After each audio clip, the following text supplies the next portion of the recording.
the fact that there was a revolution in Iran, that there is a Hezbollah movement in Lebanon, that there is a Hamas in Palestine, that there is a revolution in Egypt, that there's been civil war in Algeria. Aren't these things in fact tied together? And aren't we seeing a historical reaction? Isn't there a building confrontation between American and Israeli interests in the Middle East and the perceived interests of the people of the region? And you're shaking your head a lot. Absolutely. But this is a question for everyone. And let's open this up. You don't have to rely on me to point my finger. You see, let me just respond to what I started saying already. That is the gap that I'm talking about between Arab governments, many of which are unfortunately unelected governments, and their people. We agreed before you came to be extremely candid and call it straight, so you can call the Arab governments, especially now that I know you're not working with the Arab League. You can call them whatever you want. Most of us call them despotic, ruthless, certainly unrepresentative and undemocratic, and police states. Yeah, I mean, all I would say is that they are really unelected. They apparently are not representative of the majority of their people, and what you just pointed out to is some, or maybe the beginning of a reaction to fill that gap between the reaction between their governments, which is supposed to represent their interests, their feeling, their best interests to the outside world, and what is in fact being projected by those governments. And the gap is beginning to appear, and I think the movements that you pointed to are in my opinion an opposition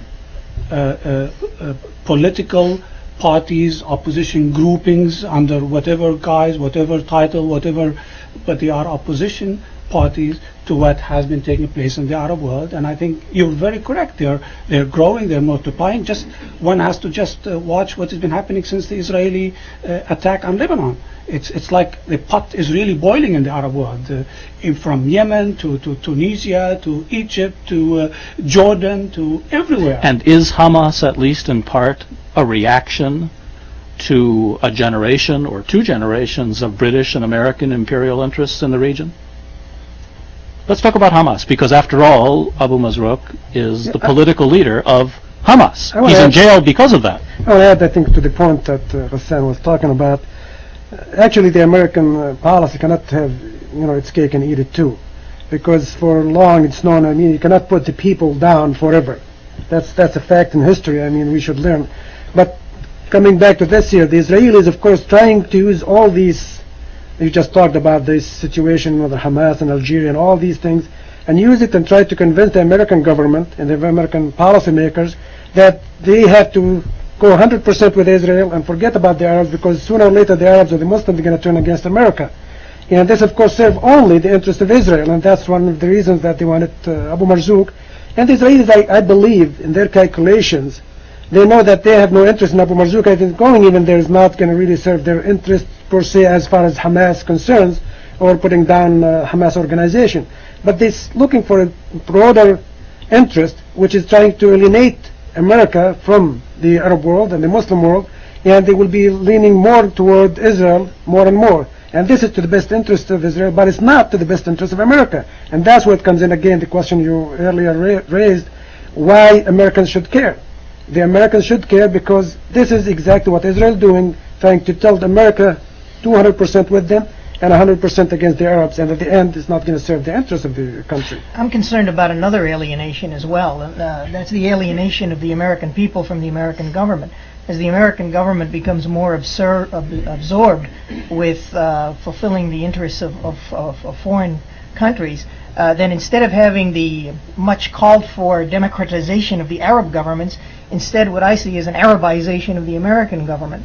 People have been referring to this. People have noticed this alienation, but they've attributed it to issues about, economic centralization and things like that. And that may be a part of it. But I think there's also the issue of the civil liberties that we talked about before. And I think there's also the issue of the feeling among the American public that the American government is not operating for their interests, but is operating for the interests of whether it be Israel or Egypt or whomever. And also, I find it interesting that the same groups that some of the same groups that lobby for the interests of Israel are ones that lobby, for example, for gun control and other measures that have become highly inflammatory in recent years, resulting in even terrorist acts taking place in the United States in the aftermath of Waco, for example. and caused not by Middle Easterners, but by Americans of long standing. I'm Mark Brzezinski, and I'm the host of this program at East Realities. We're talking about Hamas. We're talking about the arrests of the political leader of Hamas. And I'd like to read just one short paragraph from the conclusion of a publication that was published here by the UASR. The scenario: America, pressed by Israel, arrests Hamas leaders and jails or extradites them. Either action would attain the same result. Hardliners in Hamas will target U.S. interests, forcing the Americans, theoretically, to crack down on all Palestinian Muslim activities, charitable, media, and political, on its soil, and pursue Islamicists abroad. This publication was written last year. Now in 1996, some of this already seems to be coming true. There have been statements in the Middle East recently about taking Americans hostages and making Americans pay. How serious is this, or is it just a lot of the kind of rhetoric many Americans have sort of come to expect from the region? Well, there's a lot of things. Let me try to take this on. There's a lot of expressions concerning the Middle East that tend to be rhetorical. But in this particular context, I don't think that we can dismiss this as rhetorical. And I would like to broaden that statement. That statement says Hamas may be put, or paraphrasing it, Hamas may be forced to take retaliatory action in the form of terrorist acts against Americans, etc. Looking at the larger picture in the Middle East, I don't think it's only Hamas that's being forced to resort to these types of drastic or radical actions. We can add to Hamas other areas in the Arabian Peninsula, in Lebanon, in northern Africa. I think, see, it's comfortable to look at the Arab-Israeli problem and then begin to point out extremists. The Jews have extremists, the Arab side has extremists, and once these extremists begin to do their thing, then nothing can be solved. Well, what we are seeing here is the United States government joining the extremists. When the United States government is taking sides against a legitimate party to this so-called dispute, in the fashion that it has done, it has classified itself, and this is where You're speaking about Hamas. I'm talking about the United States government in its approach to the whole Hamas phenomenon, and in the arrest of Dr. Musa Abu Marzook. Before the arrest of Dr. Musa Abu Marzook, there was this ambiguity area. The United States government may have passed, and this is questionable, but let me put it across, may have passed as a type of fair arbiter in this dispute between extremist Muslims and extremist Jews. But when the United States went on the offensive, and this can be easily interpreted by Muslims throughout the Middle East, arresting Dr. Musa Abu Marzook, arresting Sheikh Omar Abdurrahman, passing laws in Congress that are intended specifically against Islamic organizations and Islamic associations in the United States. This gives credibility to those who are saying that the United States is a great Satan. And so the United States right now has joined the extremist flux in the Middle Eastern issue. It no longer can pretend to be equal-handed towards these and equal-handed towards those. The United States policy, and let me add here before it slips me, that it's not a precedent in the Middle East when you take someone who belongs to a political military organization, that this political military organization is going to react against perpetrators of unjust acts. There were American ambassadors killed in the Middle East because of taking Israelis taking prisoners.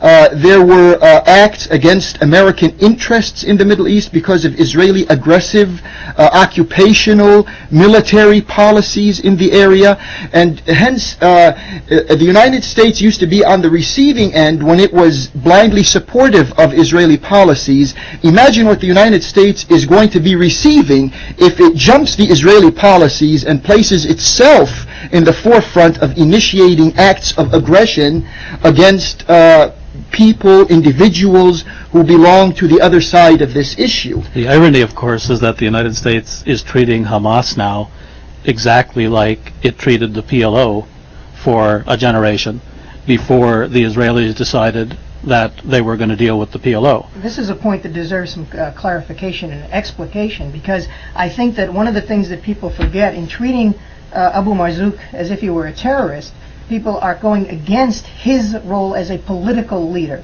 And one of the things, if you want an enduring and lasting peace process that's successful, you want to be able to have a loyal opposition within Palestinian society. No one in Palestinian society is in a better position to fulfill that role right now than Hamas. But Hamas is being denied the opportunity to fill that role.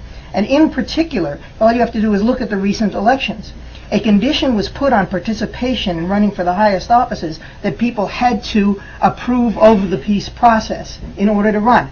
Palestinians. This was not applied to the Israelis. The Likud could run for office and will be running for office in the upcoming Israeli elections, even though their attitude towards the peace process is at least as hostile as that of the Hamas. But isn't that the issue? Isn't the issue that the Israelis have found their interlocutor? They want to deal with Yasser Arafat because the deal they can get from Yasser Arafat is a deal that no other Palestinian leader is willing to accept. So Hamas is being ostracized because Hamas has a following within Palestine but will not pursue the kind of peace process. So in the end, we talk about the peace process. So in the end, we have to explain that for most Palestinians, it looks like they're being put on reservations, not that they're being led to statehood. Exactly, and for the United States to be taking sides in that asymmetric way makes the United States not look like an honest broker at all. But the United States has never been an honest broker. I mean, why am I the only one here who's willing to say the Israeli Jewish lobby has control of the situation in Washington? We all know it. Are you reluctant to just say it plain and simple like that? I'd like to make a comment basically on the historical issue of the U.S. interest, or the way the U.S. has perceived its interest in the Middle East. What's being done now to Hamas is the same thing, or the creation of an enemy in Hamas, which is the U.S. has just crossed that threshold. The precedent for this is what was done in Lebanon in 1982 and 1983. Because the United States got involved in the Lebanon war and took sides, after Amin Gemayel came to power, the United States explicitly took his side, sent in troops, started bombarding his opposition, and thereby created enemies in Lebanon that didn't exist before. Basically intervening in an inter-Lebanese conflict, taking sides and then becoming a participant in that conflict, an active participant in that conflict, and setting the Hezbollah directly against the United States. Now at this point, the United States had always been an indirect supporter of Israel in terms of the aid and the military support and the political support, but by taking direct actions against Palestinian leaders like Musa Abu Marzook, it has now crossed the barrier of inserting itself as a direct actor in the Israeli-Palestinian conflict on the side of Israel. And so it's, I think that what you mentioned, Mark, about this paragraph here, about the potential threat to U.S. interests based on the new opposition of Hamas, I think that if it were to happen, it would be because the United States declared Hamas an enemy. If we remember back in 1993, the United States, or prior to 1993, the United States had a dialogue with Hamas and then cut off that dialogue because they defined Hamas as a terrorist. So this creation of a conflict is being started on this end. Now I just want to expand on that point and talk about why I would say that the U.S. policy itself is a function not only of the domestic circumstances that you talked about, but also it's a function of the balance of power in the Middle East. Like what Ghassan Bishara was saying, until there is either an incentive or a disincentive to not completely identify with Israel, the United States will completely identify its interests with Israel. And the proof of that will be that if Dole comes to office as president, you're going to see exactly the same policy as you saw under the Clinton administration, not what you saw under a previous Republican administration.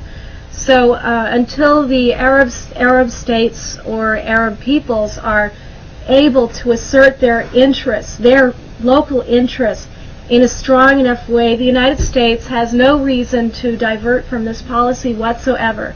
We can't expect that change is going to come from within. It has to come from the change in the will, if you could say that, of the people in the Middle East. You're saying might makes right to a certain extent? Absolutely. This is a real politique. This is the way that the world really works, I believe. You know, if I may just add again to what I was saying, the unfortunate thing is that the trend in the United States is to actually get deeper into the, if I may say, the Israeli mud. I mean, I think Mr. Clinton is consecutively, progressively, has been, as of now at least, the most American president that identified with Israel interest. And I think it is obvious that in the media and political analysts, American political analysts and Middle Easterns, see him as himself, perceiving himself and his ability to get re-elected as weak, and therefore he wants to look for the strongest, in his perception, party in the United States that can salvage his second term. And from that point of view, he relies more and more on, or he does more and more things that would be satisfactory to what he thinks are Israeli allies in this country, American Jews and other Americans who are allies of Israel. So why is it that a state of 4 million Jews in the Middle East, 6 million Jews in America, seems to talk about realpolitik, to be able to outmaneuver 23 Arab states with 200 million people, and you yourselves as Arab Americans, you have 4 or 5 million Arab Americans? Where is the incongruity here? Why in the world are you so weak? Well, let me give you one response to this. This needs more than one response, and it needs more than the short time that we have. But one response to this is that, unfortunately, we who belong to the anti-Israeli part of this equation, whether we are Palestinian, whether we are Arabs, whether we are Muslims, we on this part of the equation have a whole array of forces that are stacked against us. From the United States administrations, Republicans and Democrats, to the Israeli government with its military buildup and prowess in the area, to the repressive and autocratic dictatorial types of Arab and governments in the Middle East, whether these are Arab countries or beyond. So we're really working on different fronts. As far as the Israelis are concerned, they have almost the same forces that we are working against are working for them. The United States governments, Republicans and Democrats, the Israeli governments, Likuds and Labor, and the Arab governments, whether they are kings or presidents. All of these are stacked on the Israeli side. Does that now include the PLO? Of course it does. The PLO, if it is given further credibility, it will emerge just another Arab state. It would be similar to something like a cross reference between Egypt and Jordan. That's the Palestinian National Authority. You can see the Palestinian National Authority. Maybe you're being generous. Maybe I'm being generous, but the American public out there needs this generosity. We have to build the bridge for them to understand. The Palestinian National Authority, the first thing it concentrated on was a police force. 39,000 policemen and security agents that the Palestine National Authority has in the West Bank and Gaza. What do you want a police force when you're coming into existence? If you are coming with the will and the consensus of your own people, why is all the budget going to the police around? And there's no other concentration, no other interest in the other sectors of society. Maybe to infiltrate and repress the people, what you need are police, informers, money, and guns. You're being generous by using the word maybe. But I think that, you know, Mark, if I also may add something here, I mean, it's obvious that Mr. Arafat's authority, I mean, there are certain very, very bottom line ABCs, and one of them is when your adversary is beating your people, you try not to meet with that adversary. The same day that Israel bombed the UN compound, Mr. Arafat was meeting with Mr. Peres and shaking hands. Today, in the 11th or 12th day of the Israeli bombardment of Lebanon, the bombing of water reservoirs, the bombing of power grids, Mr. Arafat is calling upon the PNC to meet and to recognize that it's a different ball game, that we have to reconcile with Israel and make peace with Israel. Apparently even, within the Palestinian Authority territories themselves, the gap is also growing and widening between Mr. Arafat and his people. Are you People saying- are demonstrating, are protesting, students are protesting, and he doesn't apparently really, he doesn't care because of all Are these you saying 5 or that- 6 levels of police forces, Okay. security forces. Simply, the PNA is not a representative of the Palestinian people so much as an auxiliary of the Israeli occupation force. Actually, it's been called the Saad Haddad, the SLA. no, it's been called Well, Edward Said has said collaborator. Edward Said has said a Vichy type government, like Vichy France. Becomes like Saad Haddad militia In southern Lebanon. The Israelis themselves called it the subcontractors of their security. That's the word I was Do looking you for. people on this panel foresee the day in the foreseeable future when the Israelis will have to negotiate with Hamas? Well, the way that the Israeli authorities behaving is, it would prefer to cease to exist before negotiating with any Islamic trend in the area. I was going to say optimistically that's the way I would see it, because pessimistically the Israelis are going to arrange it so that no negotiation is possible. That's not what the... But I would say also- that if the PLO, or I should distinguish between the PLO and the PNA, I think that's a very important distinction. The PLO represented 6 million Palestinians worldwide. The PNA represents 2 million Palestinians, technically, in terms of being an official entity within the West Bank and Gaza. So I think it's very important to make that distinction. And what does Hamas represent? Hamas represents an opposition to that official policy. If Hamas were to take over there, then Hamas would also represent those 2 million people officially as a replacement authority for Arafat's. But the point that I really wanted to make is that I think if the PNA does not survive, if it is wiped out by this process, the opposition or the collision between Israel and Hamas, in which it's currently standing in the middle, I don't think that Israel will negotiate with Hamas. I think that Israel will look to Jordan to help it to cut off Hamas. The object of them is to destroy Hamas and not to negotiate with it under any circumstance. And what's the goal of Hamas? The goal of Hamas is to probably get some kind of a national self-determination and equitable type of future for the Palestinian people. I think that I Hamas disagree. represents an I think- idea, and as to how many people it represents is a reflection of how many people are embracing that idea, something that polls are being taken from time to time and the numbers go up and down. And as the PNA becomes discredited, more and more people are embracing the idea and are de facto represented by Hamas. I think I disagree. I think I want to disagree on this point. I think Israel will negotiate with Hamas at one point. But Israel, they try to milk it all the way until they get whatever they want to from the PLO or the PNA for that matter, because the PLO, to my understanding, I think died. Isn't the real goal of the Israelis to divide and rule, just like when the British first came to the Middle East? They played one Arab state, one Arab ruler off against each other. Well, And that now would be Israel's that. playing one Arab faction and one Arab group off against each other. Of course, they're going to do that, but to the Israelis, I think they come up from different colonial point of views, not like the colonization of the British and or other countries. Because Israel is there on the land, is going to stay on the land. They don't consider themselves as colonials per se like the British, which is they can move back to Britain. Israelis, they consider this as their land, and they go from the zero-sum politics.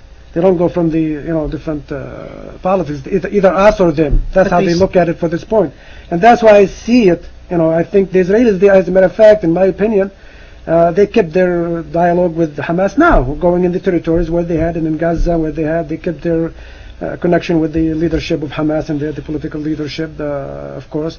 But Israel, they won't negotiate with Hamas unless that the military wing of Hamas would be